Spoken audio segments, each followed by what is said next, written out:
마태복음 6장 13절 말씀, 오늘은 주기도문 마지막 시간입니다. 특별히 13절에 가로에 쳐 있는 말씀을 우리 함께 읽도록 하겠습니다. 시작. 나라와 권세와 영광이 아버지께 영원히 있사옵나이다. 아멘. 아멘하며 전진하라는 제목으로 말씀 전합니다. 오늘 본문은 예수님이 가르쳐 주신 주기도문의 맨 마지막 부분인데, 오늘 이 부분은 사실 기도라기보다는 초대교회에서 예배 때 불렸던 찬송입니다. 마태가 직접 기록하지 않고 후에 성경 필사자들에 의해서 기록되었기 때문에 괄호로 표기되어 있습니다. 그러나 괄호에 있다고 해서 부록 정도로 생각할 것이 아니라 주기도문의 결론을 맺는 이 부분은 가장 엄숙하고도 장엄한 부분이라 말씀드릴 수 있겠습니다. 또한 우리의 모든 기도와 삶은 하나님을 이렇게 찬송함으로 이어져야 함을 우리에게 나타내어 주고 있습니다. 우리 모든 기도는 나라와 권세와 영광을 가지신 살아계신 하나님, 영원하신 하나님으로 인하여 가능하게 되는 것입니다. 그 하나님이 만일 살아계시지 않다면, 그 하나님이 만일 영원하시지 않다면 우리의 기도는 아무런 의미도 없을 것입니다. 지금도 살아계시는 오직 한 분, 우리의 기도에 응답하시고 이 기도의 응답으로 내 생활 속에 찾아오시어 내 삶을 간섭하시고 나를 주관하시고 나를 통해 역사하시는 하나님이 계시기 때문에 이 기도는 가능한 것입니다. 그리스도인들의 모든 삶의 능력은 바로 주님으로부터 오는 줄로 믿습니다. 할렐루야. 왜 사냐면 우치요라는 그런 말이 있습니다. 많은 사람들이 이 철학적인 질문에 대하여서 웃고 마는 이유는 아마도 열심히는 살았지만 분명한 삶의 목표가 없기 때문이라고 생각합니다. 내가 왜 살지? 내가 왜 살아야 되지? 그런데 이 왜 사냐는 질문에 대한 대답이 그 사람의 행복과 불행을 결정하게 될 수 있다는 사실입니다. 우리가 왜 사느냐에 대한 질문에 대해 긍정적인 답을 얻을 수 있다면 그 사람의 미래는 건설적이고 행복하게 살아갈 수 있을 것입니다. 그러나 이 질문에 머뭇거리거나 부정적인 그러한 대답을 할 수밖에 없는 사람은 그의 삶이 우울하거나 무기력할 수밖에 없을 것입니다. 왜냐하면 인생의 방향이나 목표가 거룩하고 또 정확하지 않으면 아무리 노력해도 삶의 보람이나 의미를 결국에는 느낄 수 없기 때문입니다. 로마에 있는 베드로 성전을 지을 때 이야기라고 합니다. 석공들이 돌을 열심히 깎고 일하고 있는데 어떤 사람이 한 석공에게 이렇게 질문합니다. 당신이 이렇게 돌가루를 마셔가면서 힘들게 일하는 이유가 무엇입니까? 그러자 석공이 이렇게 힘든 일을 하고 싶어서 하는 사람이 누가 있겠습니까? 목구멍이 포도청이니 할 수 없이 할 뿐이죠. 이렇게 대답했습니다. 이번에는 다른 옆에 석공에게 똑같은 그런 질문을 했습니다. 그러자 석공이 이렇게 대답을 합니다. 저는 어렸을 때부터 배운 것이라고는 돌 깎는 일밖에 없습니다. 그런데 정말 감사하게도 이처럼 아름다운 성전을 짓는 일에 제가 부름을 받았습니다.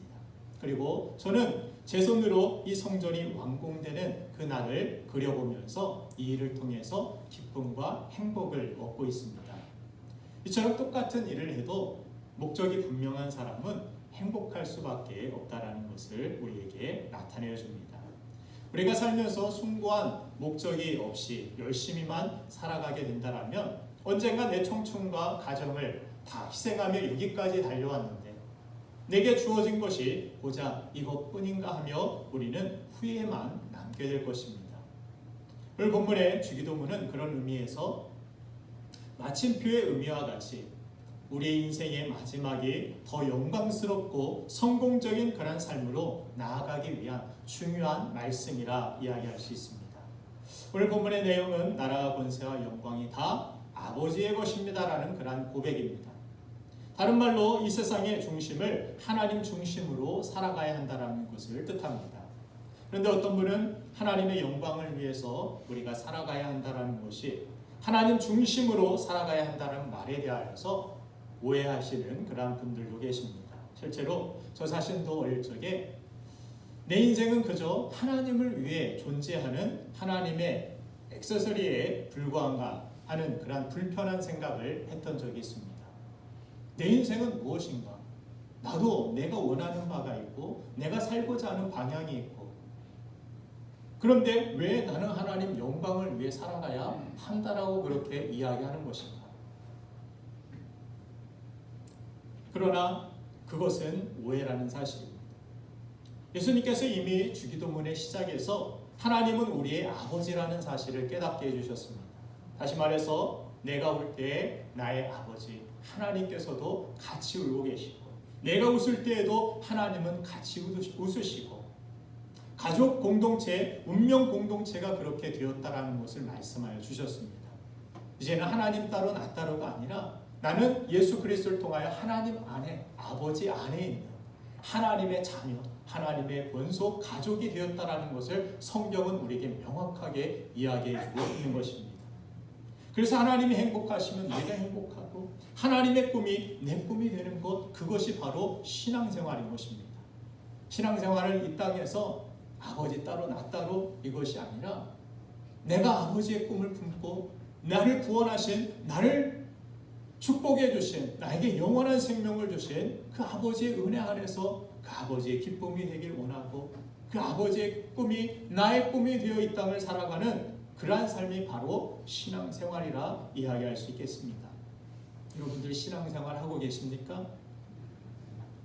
아니면 아버지와는 상관없이 그저 교회만 다니고 여러분들의 삶은 그저 하나님과는 상관없는 그러한 삶을 살지는 않습니까? 그러므로 나라와 권세와 영광이 아버지께 있습니다라는 이 말은 나는 액세서리가 아니라 운명 공동체가 된 하나님 아버지 안에서 자녀인 우리들이 장차 이 모든 것들을 영원히 누릴 수 있는 축복이 된다라는 사실을 뜻하는 것입니다.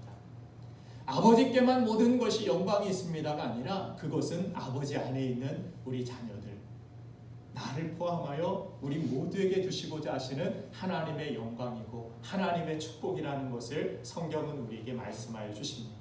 우리가 하나님께 영광을 돌릴 때 하나님께서는 그 영광을 거저 받으신 적이 없습니다. 영광을 돌린 그 백성들에게 오히려 더 큰 영광을 허락하여 주시고 더 큰 은혜를 주시고 더 큰 능력을 주시고 승리를 주셨습니다. 그것이 성경 전체를 통하여 우리에게 보여주시는 말씀 아닙니까? 여러분들, 이 세상에서 하나님 안에서 복되고 행복한 삶을 살아갈 수 있는 비결은 바로 하나님의 목표와 내 목표를 하나로 만드는 것입니다. 여러분, 우리의 기도의 목적, 삶의 목표를 예수 그리스도께 두시길 바랍니다. 예수 그리스도를 위하여 사시길 바랍니다. 나의 소망을 예수 그리스도께 두시길 바랍니다. 우리가 하나님과 같은 꿈을 꾸고 하나님과 같은 곳을 바라보고 하나님과 같은 목표를 가질 때 우리의 인생에 진정한 삶의 의미와 보람을 찾게 될 줄로 믿습니다. 그리고 이제 우리는 하나님의 꿈이 나의 꿈이 되고 하나님의 목표가 나의 목표가 되기 위해서 노력하고 힘써야 합니다. 여러분들, 결혼한다고 해서 자동적으로 부부다운 부부가 만들어집니까? 그렇지 않죠? 서로 인격적으로 존중해 줘야 되고 배려해 줘야 되고 모난 부분들에 대하여서 맞지 않는 부분들에 대하여 조율하고 맞추는 그러한 애쓰고 힘쓰는 그러한 부분들이 필요한 줄로 압니다. 그래서 결국 같은 목표, 같은 비전, 같은 꿈을 가져야만 진정한 부부다운 부부가 될 수 있습니다. 이런 노력이 없으면 결국 아무리 같은 집에서 오래 살아도 같은 밥을 먹는다 할지라도 남처럼 느껴질 수밖에 없는 것입니다. 하나님과 우리와의 관계도 마찬가지입니다. 교회를 오래 다녔다고 해서 하나님과 자연히 우리가 친밀해지지 않습니다. 3대째 내가 4대째 신앙생활하는 사람이라고 해서 하나님과 자연히 가까워지지 않습니다. 내가 어떤 좋은 교회, 큰 교회 다닌다고 해서 내 믿음이 자연히 견고해지고 하나님과 더 친해지지 않습니다. 내 자신이 1대1로 하나님 앞에 믿음으로 나아가는 그러한 발걸음이 필요한 줄로 믿습니다. 애쓰고 힘써야만 합니다. 여러분들 기도도 그래서 성경은 힘써야 된다라고 주님이 가르쳐 주시지 않습니까? 기도에 힘쓰라. 기도가 저절로 나오지 않습니다. 우리는 스스로 기도하려고 하는 그런 마음이 그렇게 많지 않습니다. 하나님을 잘 찾으려 하지 않습니다. 세상 것을 더 찾지, 하나님보다 세상의 것들을 더 바라지. 우리가 세상을 살아가면서 그렇게 살지 않습니까? 그래서 성경은 힘써야 되는 것이다. 늘 가만히 있는다고 해서 믿음이 저절로 생기는 것이 아니다 이야기하는 것입니다. 하나님과 상관없이 살았던 내가 이제는 하나님의 꿈이 내 꿈이 되고 하나님의 목표가 내 목표가 되는 소위 공동의 그 운명체가 될 때 우리는 모든 일이 주 안에서 아름답게 열매 맺는 합력하여 선을 이루어지는 무엇을 성경은 이야기합니까? 형통의 복. 이것이 우리에게 주어진다라고 말씀해 줍니다. 하는 일마다 내가 꼬이고 안 되고 잘못되는 분이 혹시나 계십니까? 하나님의 목표가 여러분들의 목표가 되도록 만드시길 바랍니다. 여러분의 꿈과 하나님의 꿈이 하나가 되도록 만드시길 바랍니다. 하나님과 같은 꿈을 꾸고 같은 곳을 바라보게 되기를 주님의 이름으로 축원드립니다.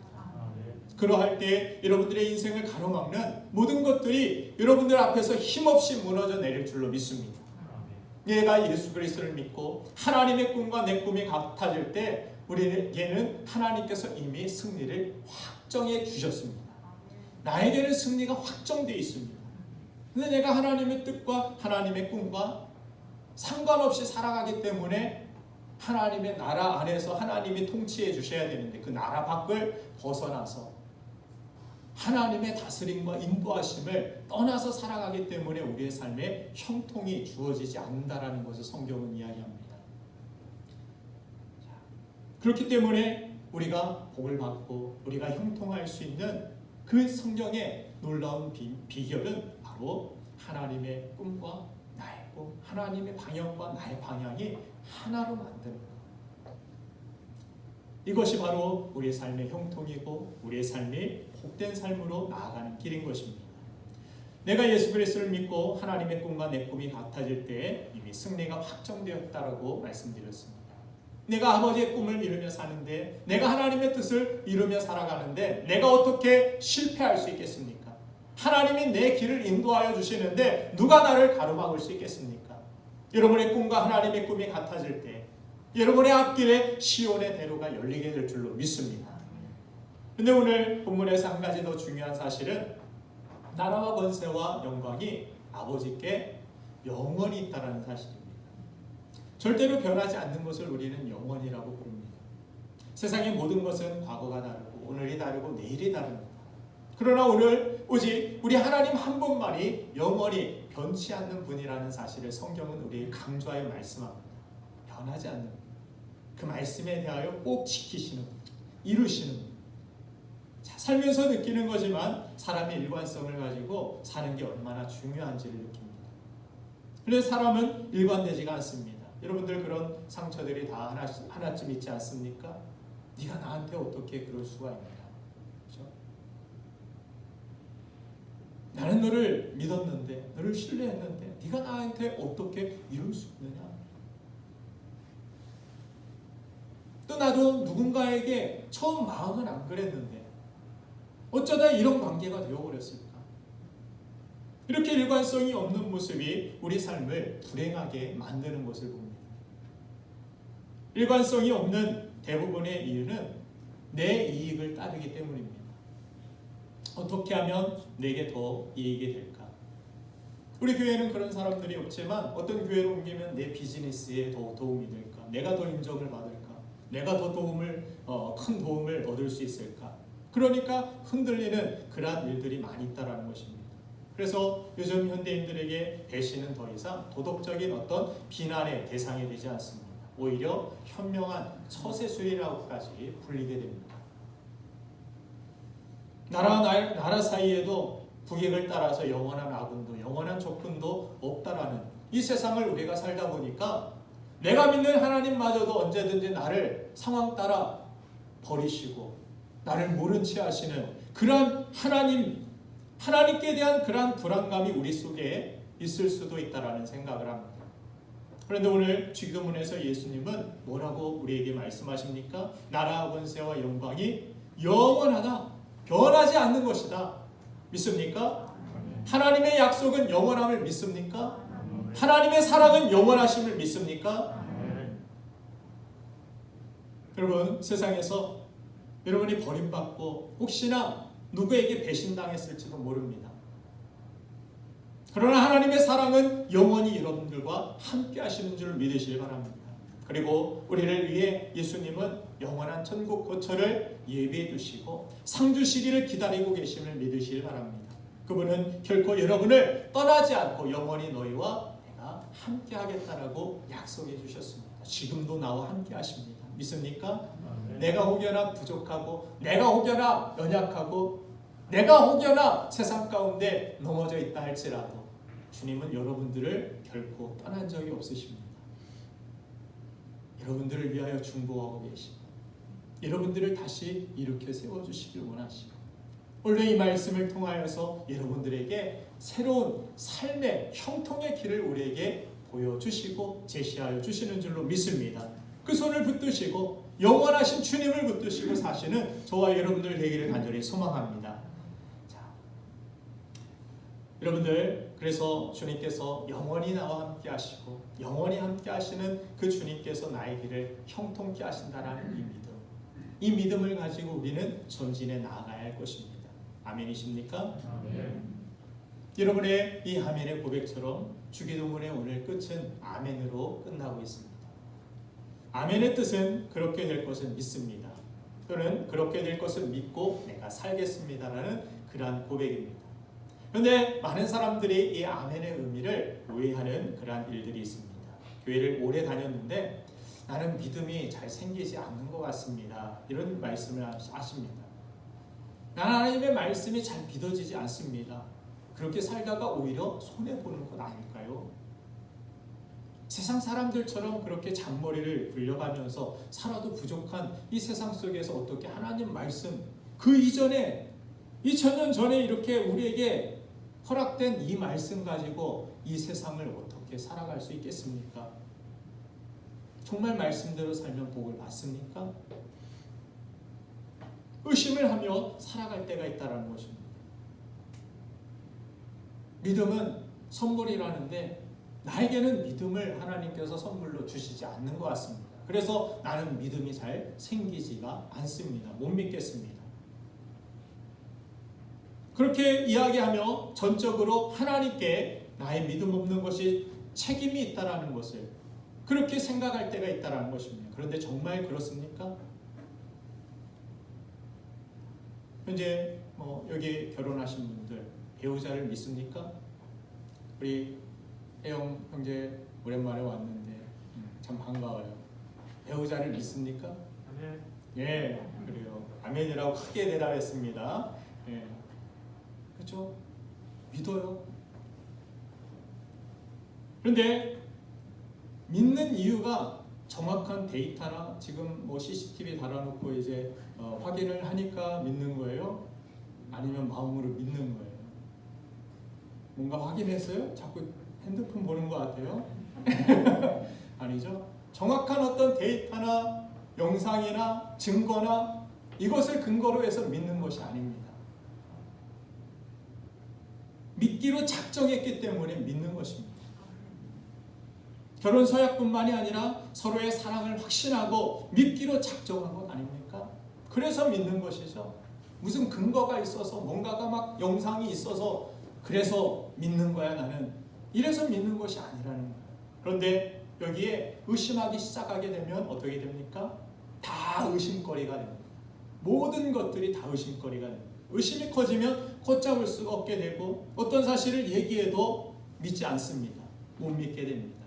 그러다가 의처증, 의보증이 생기면 예전에 TV에서 이 의처증 때문에 너무 힘들다라고 고백하는 그러한 아내의 모습이 담겨있는 영상을 본 적이 있는데 이분이 집에다가 도청장치를 해놓고 CCTV를 붙여놓고 사람을 미행을 붙여가지고 어디를 가든지 마트를 가든지 졸졸졸 어디에 몇 시에 어디를 갔다 왔는지 다 조회를 합니다. 동창회라도 간다고 하면 친구들 전화번호 목록을 다 적어놓고 가야 됩니다. 조금이라도 늦으면 친구들에게 다 전화를 해서 창피해서 정말 부끄러워서 이렇게 의심받는 창살 없는 감옥에서 지금 살고 있는 것 같아서 너무 힘들다라고 그렇게 고백하는 사람의 이야기를 들을 수 있었습니다. 당하는 부인도 괴롭겠지만 그렇게 해야만 안심할 수 있는 남편도 참 불행하다 이런 생각을 했습니다. 그러면 해결책이 무엇입니까? 아까도 말씀드렸듯이 남편이 아내의 말을 믿기로 결심하는 것입니다. 그때부터 서로에게 평안이 있고 그때부터 서로에게 그 신뢰 속에서 그 믿음 속에서 행복이 시작되는 것입니다. 믿음은 그런 것입니다. 왜 나에게 하나님은 믿음을 안 주시지? 믿음은 내가 믿겠다라고 결심하는 것입니다. 예수 그리스도를 나의 구주로 영접하는 그러한 결심이 필요하다라는 사실입니다. 언젠가 믿어지면 믿을 게 아닙니다. 내가 예수 그리스도를 나의 구주로 내가 영접하겠습니다. 내가 그렇게 살겠다라고 결단하는 것입니다. 그래서 그 믿음은 그런 거군요. 아멘이라는 것이 그냥 그렇겠죠 하는 어떤 미온적이고 수동적인 그런 동의가 아니라는 사실입니다. 내가 믿겠습니다. 내가 그렇게 살겠습니다라고 하는 적극적이고 능동적인 말이 바로 아멘이라는 것입니다. 그래서 아멘은 모든 기도의 완성입니다. 아멘은 우리의 삶에서 우리 신앙생활에서 정말 하나님만을 신뢰하고 하나님만을 의지하겠다라는 어떻게 보면은 가장 위대한 가장 영광스러운 그러한 표현이라고 이야기할 수 있겠습니다. 저는 오늘 예배하는 여러분의 인생이 아멘의 인생이 되기를 간절히 축복합니다. 아멘. 이제 우리의 기도가 미온적인 어떤 동의가 아닌 전적인 결단과 순종이 여러분들의 기도 속에 담겨 있기를 원합니다. 하나님이 나를 고아와 같이 이런 어려운 코로나19 상황 속에서도 버려두지 않을 것을 믿습니다. 우리는 코로나로 인해서 망하지 않습니다. 우리는 나에게 있는 어려움으로 인하여 망하지 않습니다. 내가 하나님을 이런 상황 속에서 신뢰할 수 있다면, 내가 하나님을 이런 상황 속에서 의지할 수 있다면 그 믿음으로 말미암아 의인은 살게 될 줄로 믿습니다. 그래서 하나님이 보내신 독생자 예수 그리스도를 내 죄를 사하시고 그분이 나를 구원하여 주셨음을 믿습니다. 내가 비록 삶이 고달프고 어렵지만 하나님의 말씀을 믿고 따르겠습니다 라고 결단하고 결심하는 이때부터 믿음은 시작되는 것입니다. 이때부터 응답은 시작되는 것입니다. 그래서 기도하고도 조금도 의심치 말라라고 이야기하시죠. 더 이상 믿음이 언젠가 저절로 생길 줄 기다리지 마시기 바랍니다. 믿음이라는 것은 나의 의지, 나의 결단도 포함되어 있다는 사실. 그러한 결단을 물론 성령께서 허락하여 주시지만 우리가 하나님 앞에서 내가 이렇게 살겠습니다. 이 아멘이 고백이 얼마나 우리의 삶 속에 필요한지 중요한지 우리는 오늘 죽음을 통하여서 깨달아야 한다는 것입니다. 오늘 그리고 지금 믿기로 여러분들 결심하시기 바랍니다. 여러분에게 불같은 믿음이 생길 줄로 믿습니다. 그래서 주기도문의 이 맨 마지막에 이 아멘은 매우도 중요한 메시지인 것입니다.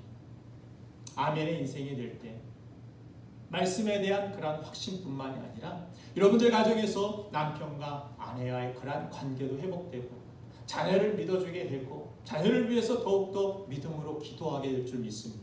또한 여러분이 거하는 이 교회 공동체뿐만이 아니라 이 나라와 이 미래를 하나님의 손에 달려있다라는 사실을 우리가 믿는 마음으로 살 때 놀라운 영향력 있는 그런 형통의 삶이 우리에게 열리게 될 줄로 믿습니다. 오늘 주기도문을 마치면서 바라기는 정말 삶에 지치고 무기력한 우리의 인생, 고통스러운 그러한 과거로 인해서 아파했던 인생들, 그리고 이 주기도문 한 절 한 절 우리가 그렇게 기도할 때마다 우리의 삶이 회복되어지고 아름답게 재창조되어지는 기도가 되기를, 이 주기도문의 역사가 하나님의 역사로 여러분들의 삶의 현장 속에서 나타나지기를 주님의 이름으로 축원드립니다. 우리 잠시 기도하겠습니다. 살아계신 하나님,